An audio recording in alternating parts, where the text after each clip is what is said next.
안녕하세요. 오은채입니다. 오늘은 데이비드 호킨스 박사의 놓아버림 세 번째 시간인데요. 저번 시간에는 우리가 감정을 다루는 방식은 세 가지가 있다고 책에서 봤습니다. 그래서 그 세 가지는 첫 번째는 억제, 두 번째는 표출, 세 번째는 회피, 이렇게 세 가지로 우리가 감정을 미숙하게 다룬다라고 볼 수 있었고요. 억제에서는 억압이라는 말과 함께 나왔어요.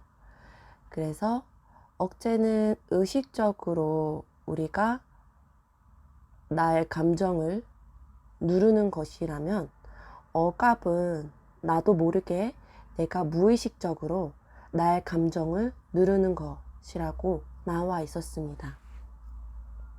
그래서 이 억제가 커지면 커질수록 우리는 짜증을 잘 내는 성격으로 변하고, 그리고 감정 기복, 또 목과 등의 긴장을 불러오고요.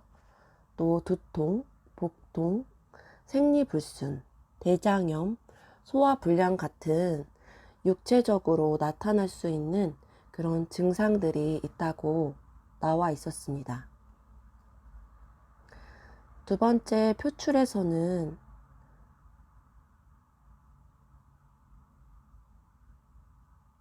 그 부정적인 감정을 그대로 다 표출하는 것이 아니라 중화시키고 승화시켜서 그 에너지를 다시 내보내야 된다라고 했어요. 그래서 왜냐하면 내가 이 에너지를, 이 부정적으로 받은 감정 에너지를 막 표현했을 때 다른 사람에게 그 감정이 증폭되어서 그 관계에 대한 악순환이 된다라고 나와 있었고요. 또 안 좋은 감정을 계속 내뿜을수록 그 감정이 증폭되어서 더 큰 에너지를 만들게 된다라고 나와 있었고, 또 그 감정을 표출하거나 했을 때, 그냥 우리가 화가 났다고 해서 그 화를 막 냈을 때 그 뒷단에 그 화나는 감정 안에는 여러 가지 감정이 있을 거잖아요. 내가 이 화나는 감정 안에는 뭐 수치심이 들어서 화를 냈었을 수도 있고, 불안감 때문에 화를 냈을 수도 있고, 여러 가지 감정들이 밑단에는 깔려 있는데, 그냥 단지 화를 내므로써 나머지의 그 아래에 깔려 있는 감정은 알아차리기가 어렵다. 그래서 마냥 표출하는 것은 좋지 않다 라고 나와 있었고요. 또 세 번째 회피에서는 우리가 이 안 좋은 부정적인 감정을 피하기 위해서 다양한 활동을 하는데, 이 다양한 활동을 함으로 해서 우리가 자신과 깊이 마주할 수 있는 시간이 없다고 해요. 그래서 이 부정적인 감정을 억압하고 억누른 채 다양한 활동을 하게 되면, 이 억누른 채 활동을 하기 때문에 더 많은 에너지가 필요하다라는 그런 내용이 적혀 있었습니다. 오늘은 감정과 스트레스, 그리고 삶에서 겪는 사건의 감정 까지 한번 읽어볼게요. 페이지는 39에서 44페이지까지고요. 감정과 스트레스. 대중과 언론은 스트레스라는 주제에 관심이 많지만 스트레스의 본질을 확실히 이해하지는 못한다. 현재 우리는 과거 어느 때보다도 스트레스에 약하다고 한다. 스트레스의 핵심 원인은 무엇일까? 외부 요인에 의한 것은 분명 아니다. 다시 한번. 스트레스의 핵심 원인은 무엇일까? 외부 요인에 의한 것은 분명 아니다. 스트레스는 앞에서 이야기한 투사 기제를 보여주는 본보기일 뿐이다.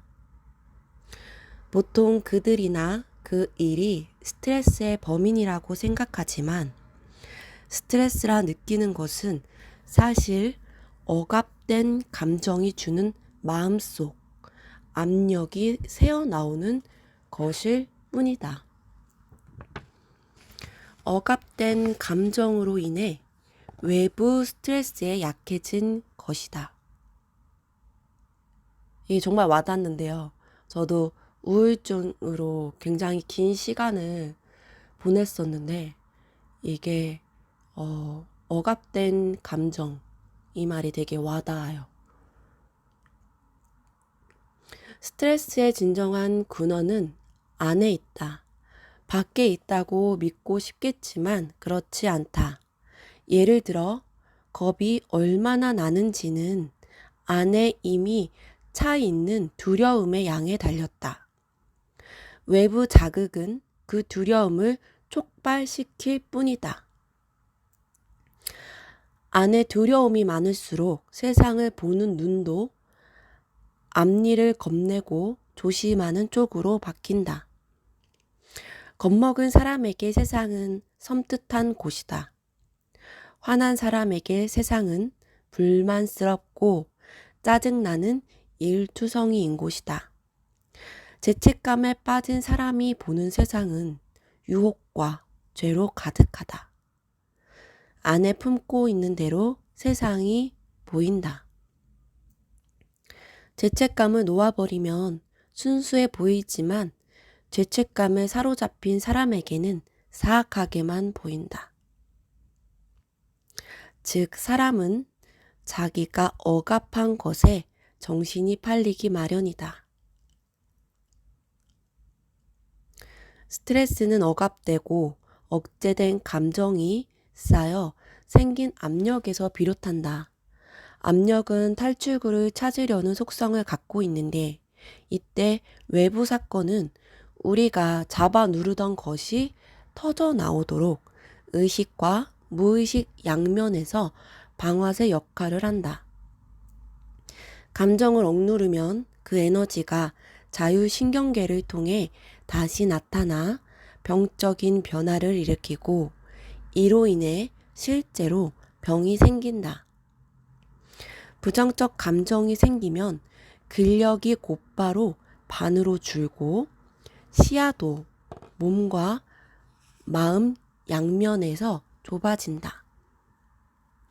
외부의 촉발 요인이나 자극에 대한 감정 반응이 곧 스트레스다.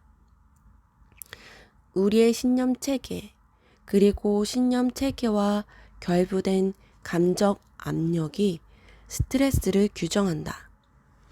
그러므로 스트레스의 원인은 외부 자극이 아니라 우리의 반응성 수준에 있다.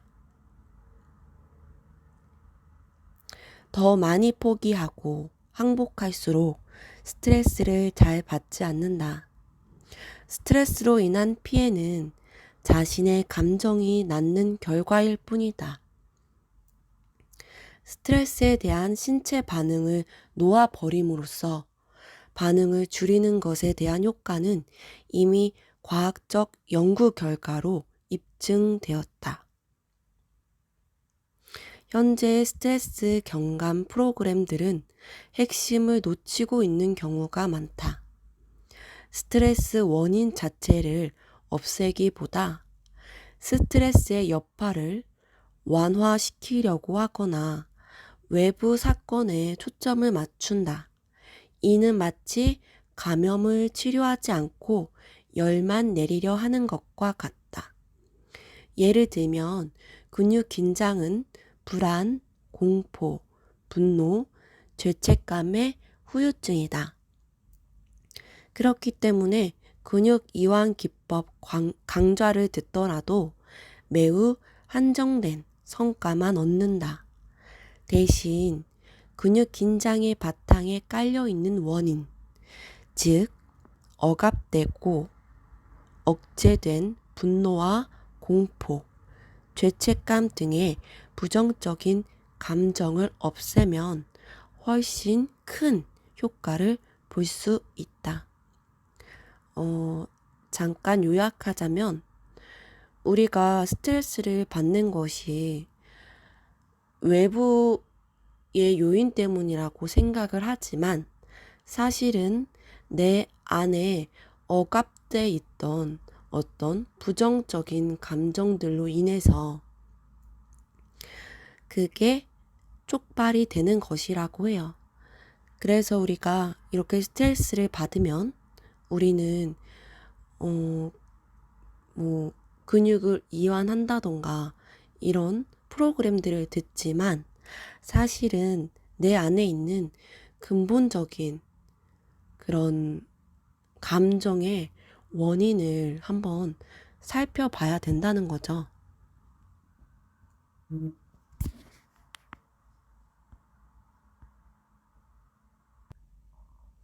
삶에서 겪는 사건과 감정.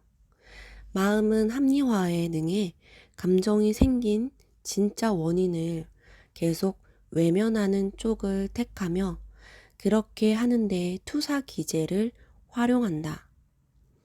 마음은 어떤 사건이나 타인이 감정을 일으킨 원인이라고 탓하면서 스스로를 그런 외부 원인에 당한 무력하고 순진한 희생자로 본다.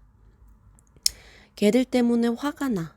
그 인간 때문에 속상해. 그 일 때문에 겁이 나. 세상 일 때문에 불안해. 진실은 정확히 그 반대다. 억제되고 억압된 감정이 발산 수단을 찾다가 외부 사건을 방아쇠 겸 핑곗거리로 삼으면서 터져 나오는 것이다. 우리는 기회만 생기면 증기를 내뿜으려고 벼르는 압력솥과 같다. 이 말 되게 인상 깊었어요.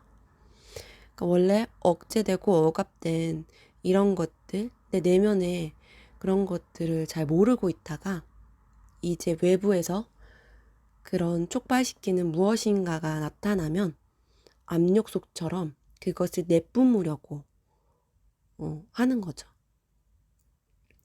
언제든 폭발할 수 있도록 방아쇠를 당길 준비가 되어 있다. 정신의학에서는 이런 기제를 전치라고 부른다. 이런저런 일들이 나를 화내게 만드는 것은 내가 원래 화가 나 있기 때문이다. 이것도 되게 재밌는데요. 이런저런 일들이 나를 화나게 만드는 것은 사실은 내가 원래 화가 나 있었기 때문이래요.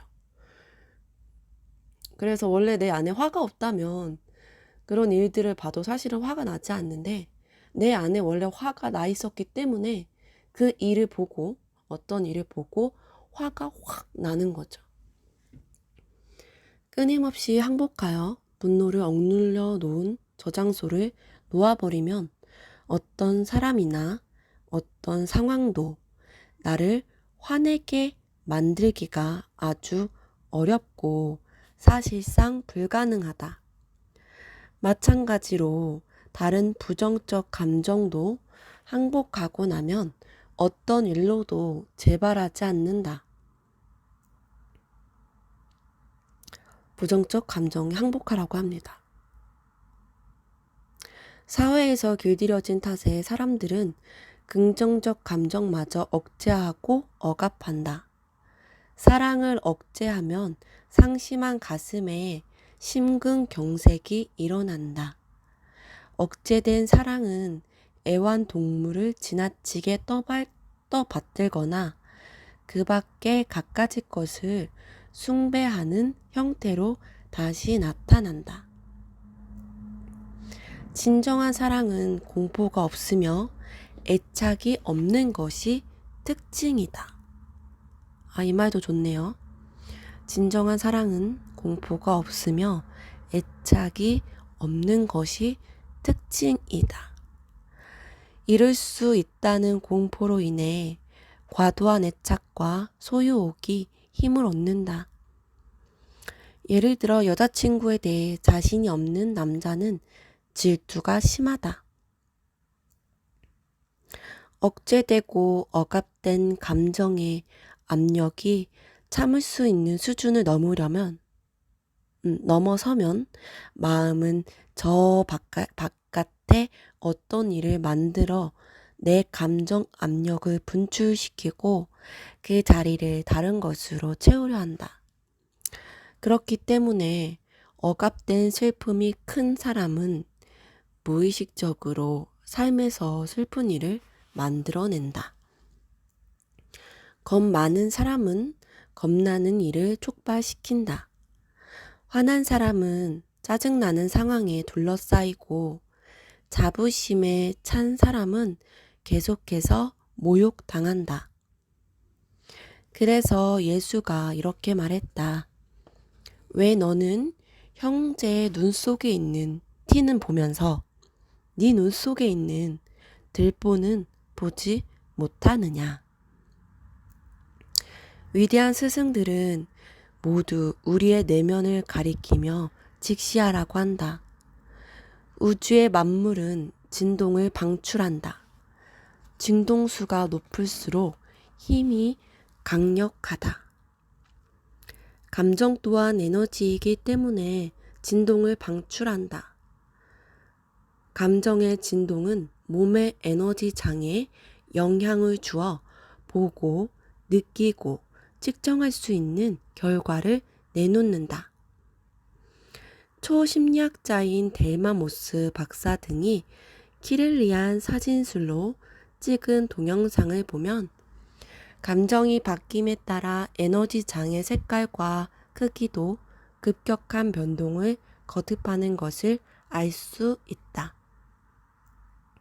이 에너지장은 예로부터 오라라고 부르는 것으로 오라의 진동을 보는 능력을 타고났거나 보는 법을 익힌 사람에게는 오라가 보인다.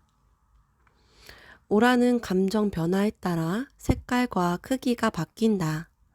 근육 테스트로도 감정 변화에 따른 에너지 변화를 알아볼 수 있다.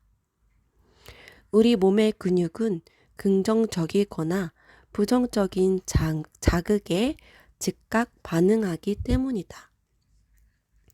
이렇듯 우리의 기본 감정 상태는 우주로 송출되는 것이다.